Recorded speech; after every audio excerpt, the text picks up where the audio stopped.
நடிகர் விஜய் அவர்களுடைய கடைசி படமாக அறிவிக்கப்பட்டிருக்கிற ஜனநாயகன் படத்தினுடைய ஆடியோ லான்ச் போன வருஷத்தினுடைய கடைசியில் அது நடந்துச்சு. நீங்கள் பார்த்தீங்கன்னா அந்த ஆடியோ லான்ச் மட்டுமே 350 கோடி ரூபாய் எடுத்தாங்க. இந்த படத்தினுடைய பட்ஜெட் 350 கோடி. ஆடியோ லான்ச்லேயே படத்தை இன்னும் வெளியே விடலை, படம் வெளியே வரல, ஆனால் அதுக்குள்ளேயே போட்ட காசை இவங்க எடுத்துட்டாங்க. இப்படி ஒரு நியூஸை நீங்கள் பார்க்குறப்போ இவருடைய ஃபேன்ஸ் என்ன பண்ணுவாங்க, பாரு எங்காலு பெருசாக பண்ணிட்டாரு அப்படின்னு சொல்லுவாங்க. இது ஒரு பக்கம். இன்னொரு பக்கம் சினிமா பற்றி சாதாரணமான ஆடியன்ஸ் இருப்பாங்க இல்லையா, இவங்களுக்கு ஒரு பார்வை ஒன்று உண்டு. அதான் போட்ட பணத்தை பாரு அதுக்குள்ளே எடுத்துட்டாங்க.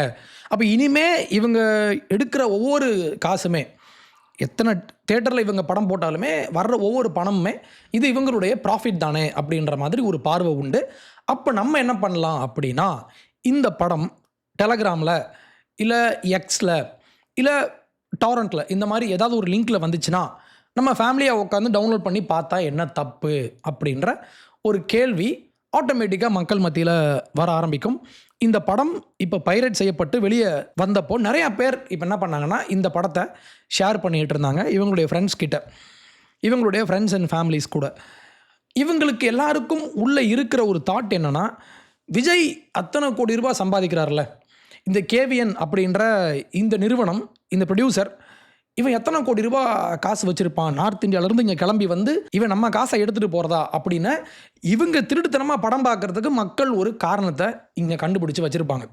ஏன்னா இங்கே நம்ம ஊர்லேயும் சரி, முக்கியமாக இந்த இடதுசாரி பார்வை கொண்டவங்க ப்ளஸ் பொதுமக்களும் அப்படி தான் இருக்காங்க. என்னென்னா, பணக்காரன் கெட்டவன், பணக்காரங்கிட்ட பணம் இருக்குது, அப்போ பணக்காரங்கிட்ட நம்ம திருடுனா தப்பு இல்லை அப்படின்ற மாதிரி, இது ஒரு திருட்டு தானே. இப்படி திருட்டை இவங்க நியாயப்படுத்துவாங்க. எப்படின்னா, அவங்ககிட்ட பணம் இருக்குது, விஜய்கிட்ட 1,000 கோடி வச்சுருக்காரு, நான் ஒரு 150 ரூபா தேட்டருக்கு நான் போய் படம் பார்க்காதனால அவருடைய வருமானம் குறைஞ்சிருச்சான்னு மக்கள் இன்றைக்கி இதை நியாயப்படுத்துகிறாங்க. பண்ணுறது தப்பு, ஆனால் இவங்க இதை நியாயப்படுத்துகிறாங்க. இப்போ ஃபஸ்ட்டு இது முதல்ல தப்பா இல்லையா அப்படின்ற ஒரு கேள்வி ஒன்று இருக்குது. இன்னொன்று, இந்த மாதிரி தவறான விஷயங்களை நியாயப்படுத்துகிறவங்க எப்படிலாம் இதை நியாயப்படுத்துவாங்கன்னு நம்ம கவனித்தோம் அப்படின்னா இவங்களுடைய பேட்டர்ன் நமக்கு புரியும், இவங்கெல்லாம் யார் அப்படின்னு சொல்லி. அப்படி ஒரு 2 பேர் இப்போ ரீசெண்டாக ஒரு போன வாரம் நியூயார்க் டைம்ஸ் அப்படின்ற ஒரு பத்திரிக்கையில் ஒரு ஒப்பீனியன் பாட்காஸ்ட் ஒன்று பண்ணாங்க. அந்த பாட்காஸ்ட்டில் 2 பேர் பேசினாங்க. இந்த 2 பேர் யாருன்னா, ஒன்று ஜியா டோலண்டினோ அப்படின்ற ஒரு ஜேர்னலிஸ்ட், ஒரு பத்திரிகையாளர், நியூயார்க்கரில் இவங்க ஒர்க் பண்ணுறாங்க. இன்னொருத்தர் ஹேசன் பைக்கர் அப்படின்ற ஒரு இடதுசாரி கம்யூனிஸ்ட் ஐடியாலஜி கொண்ட ஒரு கமெண்டேட்டர். இந்த 2 பேர் பேசுகிறாங்க அந்த பாட்காஸ்ட்டில். இவங்களுடைய பேக்ரவுண்ட் ஃபர்ஸ்ட் நான் உங்களுக்கு சொல்லிடுறேன். Gio Tolentino, she is from Philippines நாட்டில் பிறந்து வளர்ந்து அங்கேருந்து கிளம்பி அமெரிக்கா வந்து அங்கே இவங்களுக்கான வாய்ப்புகளை பயன்படுத்தி இவங்க ஒரு ஜேர்னலிஸ்ட்டாக இன்றைக்கி மாறியிருக்காங்க. இன்னொரு பக்கம் Hasan Biker, he is from Turkey, middle ஈஸ்டில் உள்ள ஒரு கண்ட்ரி. இன்றைக்குமே அங்கே ஒரு அரசியல் சார்ந்து ஒரு அன்ரெஸ்ட் அங்கே இருக்குது. எப்போ பார்த்தாலும் யார் என்ன பண்ணுவாங்க, யாரை அடிப்பாங்க, யார் குண்டு போடுவான், யார் கொலை பண்ணுவான், இந்த மாதிரி அமைதி அப்படின்னா என்னன்னே தெரியாத ஒரு பகுதி தான் மிடில் ஈஸ்ட் பகுதி. இவரும் இங்கேருந்து கிளம்பி இவருடைய பேரண்ட்ஸ் அமெரிக்கா வராங்க. இவர் அமெரிக்காவில் பிறந்து வளர்கிறாரு. அங்கே இவங்களுக்கு கொடுக்கப்பட்ட வாய்ப்புகளை பயன்படுத்தி இந்த 2 பேரும் மேலே வராங்க. 2 பேரும் வெளியே இருந்து வந்தவங்க. இப்போது உங்களுக்கு ஒரு நாடு சோறு போடுது, நீங்கள் இங்கே வரீங்க. இப்போ என்ன பண்ணுறீங்கன்னா, இந்த பாட்காஸ்ட்டில் இவங்க பேசின பல விஷயங்கள் ரொம்ப அதிர்ச்சிகரமாக இருந்துச்சு. 2 பேருமே லெஃப்ட் ஐடியாலஜி கொண்டவங்க. இதை நான் முதல்ல சொல்லிடுறேன். ஏன்னா இந்த விஷயம் உங்களுக்கு புரிஞ்சிருச்சுன்னா இவங்க எப்படி யோசிப்பாங்க நீங்கள் முதல்ல விளங்கிக்கலாம். Yeah, no, I'm pro piracy all the way. Like across the board. Would you pirate a car? Yes. You know, if you could. If one could pirate a car. It was just a classic thing back in the day. There were like government funded anti-piracy initiatives. Would be like, would you steal a car? I'm like, yeah, sure. If I could get away with it, if it was as easy as pirating IP, I would do it. I'm pro piracy all the way across the board அப்படின்னு சொல்றாரு. நான் bro piracy தான். அடுத்தவனுடைய ஐபியை நீ திருடக்கூடாது. ஒரு திரைப்படம் வருது, இல்லை ஒரு பாட்டு வருது, இல்லை இந்த மாதிரி ஒரு இன்டெலெக்சுவல் ப்ராப்பர்ட்டி வெளியே வர்றப்போ நம்ம இதை திருடக்கூடாது அப்படின்ற மாதிரி அரசாங்கம் சொன்னாங்கன்னா நான் அதை கேட்க மாட்டேன். If I get away with it, என்னால் அப்படி செய்ய முடிஞ்சா நான் செய்வேன் அப்படின்னு வெளிப்படையாக நியூயார்க் டைம்ஸ் இந்த விஷயத்தை பப்ளிஷ் பண்ணுறாங்க. இந்த ஹசன் பைக்கர் ஒரு லைவ் ஸ்ட்ரீம் பண்ணக்கூடியவர், அரசியல் கருத்துக்களை பற்றி இவர் வெளியே பேசக்கூடியவர். ஒரு கம்யூனிஸ்ட் ஜொரான் மம்தானியினுடைய நண்பர். அப்போ இந்த குரூப்லாம் எப்படி இருப்பாங்கன்னு நீங்கள் யோசிங்க. இதே இன்டர்வியூவில் இவர் இன்னொன்று சொல்கிறாரு. ரொம்ப ஒரு வித்தியாசமான ஒரு ஸ்டேட்மெண்ட் அது. என்னென்னா, ஸ்டோர் ஃப்ரண்ட்டில் போய் நான் போய் திருடுவேன் அப்படின்னு இவர் சொல்கிறாரு. அப்படி சொல்லிவிட்டு அடுத்து நான் ஃப்ரீ பஸ் விடணும், அரசாங்கம் தான் ஸ்டோர் ஃப்ரண்ட்ஸை ஓன் பண்ணணும். இது மம்தானி இவர் பேசின விஷயம். நாங்களே க்ரோசரி ஸ்டோர்ஸை நாங்கள் ரன் பண்ணுவோம் அப்படின்னு சொல்லி, அரசாங்கம் ரன் பண்ணணும்னு சொல்லி இவங்கெல்லாம் பேசிகிட்டு இருந்தாங்க. இதை பற்றி பேசுகிறப்போ அந்த ஆங்கர் அவங்க ஒரு கொஸ்டின் கேட்குறாங்க. ஓகே, அப்போது நீங்கள் திருடுறேன்னு சொல்கிறீங்க, ஓகே ஃபைன். இப்போது இந்த மாதிரி அரசாங்கம் ஃபண்ட் பண்ணி ஒரு விஷயம் பண்ணால் நீங்கள் அதை திருடுவீங்களா? பெரிய பெரிய கார்பரேஷன் கிட்ட நான் திருடுவேன்னு சொல்கிறீங்களே, இங்கே பண்ணுவீங்களான்னு கேட்டால் அவர் சொல்கிறாரு, நான் பண்ண மாட்டேன். ஏன்னா இது டேக்ஸ் பயர், வரி கட்டுற மக்களால் அவங்களுடைய வரி பணத்தில் உருவாக்கப்பட்ட கடை, இங்கே நான் திருட மாட்டேன் அப்படின்னு ஒரு வித்தியாசமான ஒரு லாஜிக் ஒன்று இங்கே சொல்கிறாரு. I'm in favor of fast and free buses and also government-owned storefronts.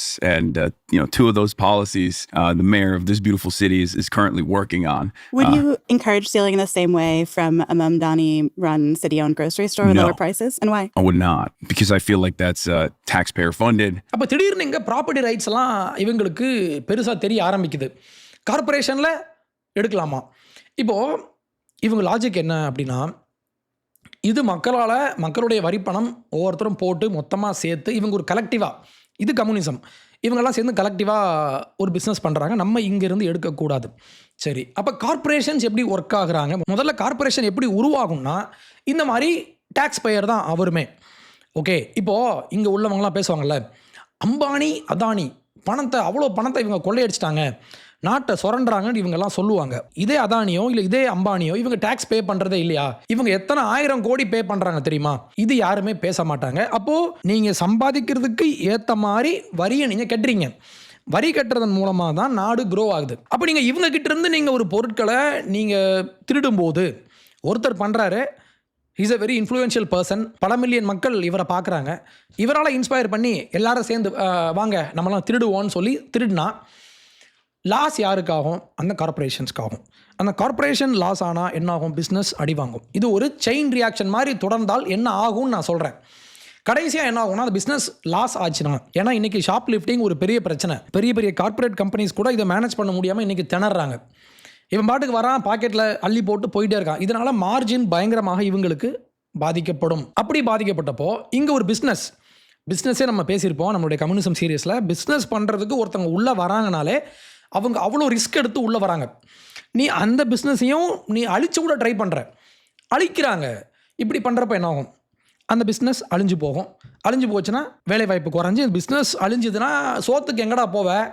இந்த மாதிரி கார்ப்பரேட்ஸ் அப்படின்னாலே ரொம்ப கெட்டவங்க அப்படின்ற ஒரு பார்வை இங்கே உண்டு, முக்கியமாக கம்யூனிஸ்ட் மத்தியில். நான் சின்ன வயசாக இருக்கும்போது போக்மேன் கார்ட்ஸ் எல்லாம் அந்த கார்ட் கேம் ஆடுவாங்க இல்லையா, அதை நான் திருடினேன், எங்கள் அப்பா என்னை பனிஷ் பண்ணார்.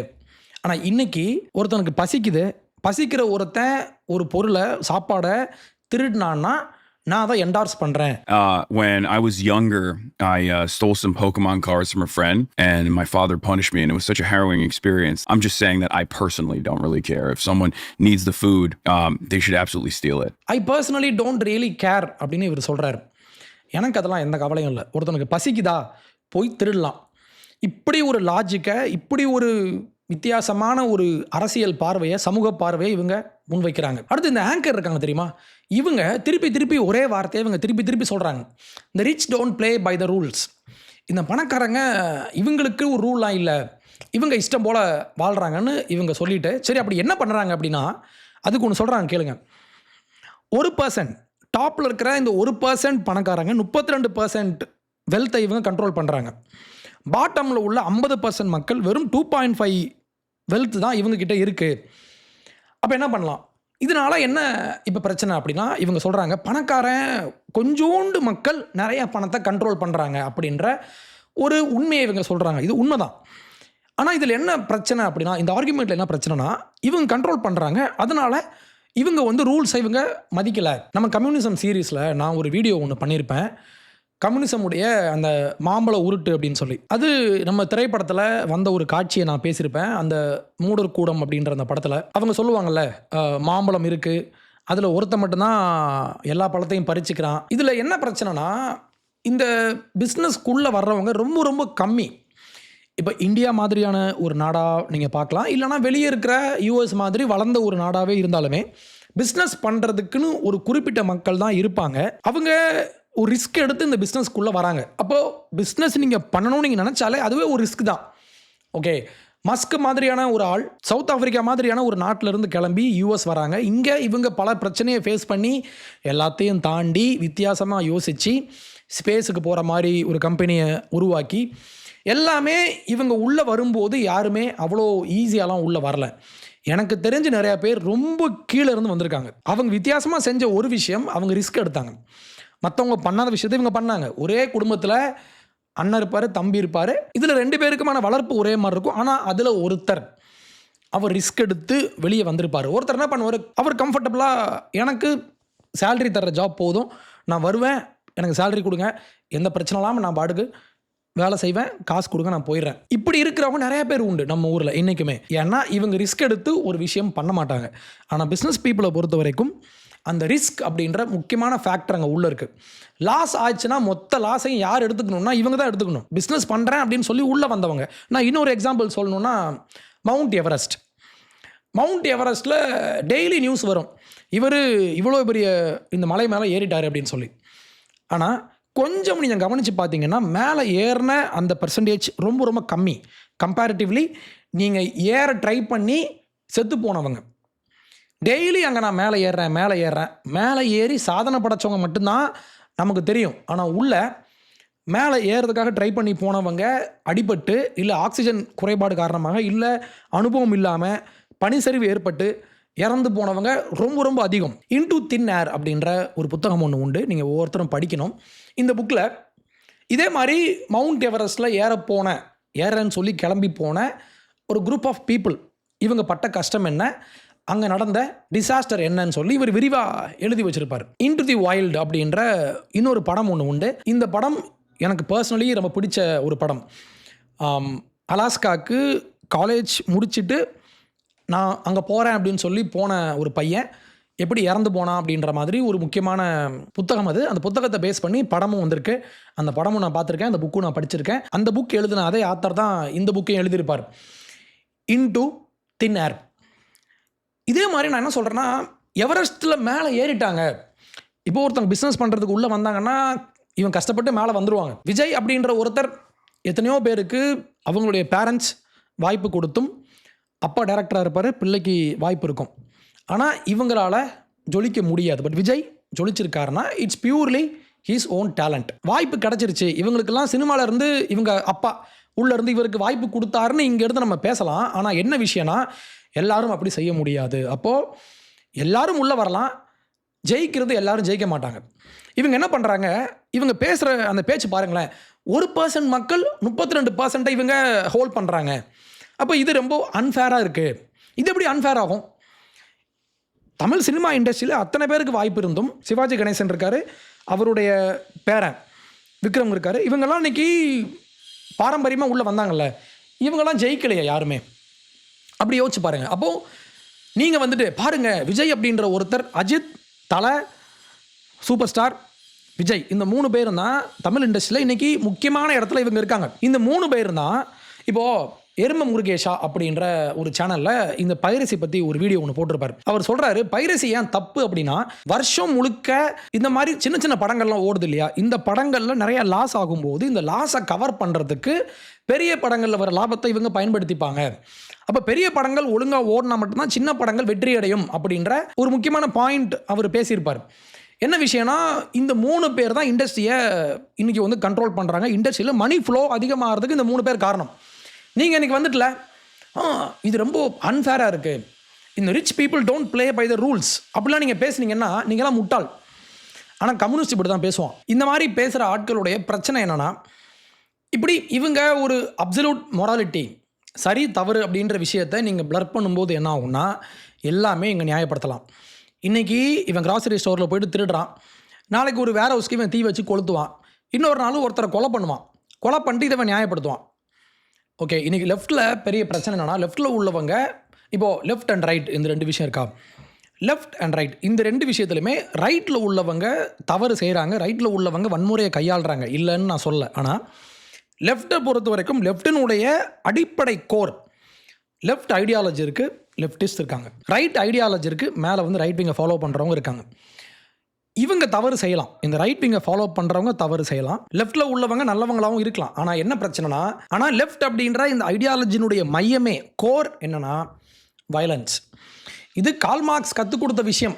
கார்ல் மார்க்ஸ் இவங்களுக்கு சொல்லிக் கொடுத்த ஒரு மேன்மையான ஒரு தத்துவம் என்னன்னா, உனக்கு ஒரு தேவைனா இந்த முதலாளித்துவத்தை நம்ம உடைக்கணும்னா வன்முறை செய்யலாம் அப்படின்னு இவர் சொல்லி கொடுத்தாரு. அப்போ இவங்களுக்கு அந்த மொமெண்ட்டில் இவங்க என்ன சுரண்டுறாங்கன்னு இவங்க யோசிக்கிறாங்கன்னா இவங்க திருடலான்னு இன்னைக்கு பேசுகிறாங்க. இதே குரூப் தான் இவங்க தான் கொலை பண்ணலாம், உனக்கு ஒன்று தேவைன்னா நம்ம இதை அச்சீவ் பண்ணலாம், வயலன்ஸ் இஸ் ஜஸ்டிஃபையபிள்னு இவங்க பேசுகிறாங்க.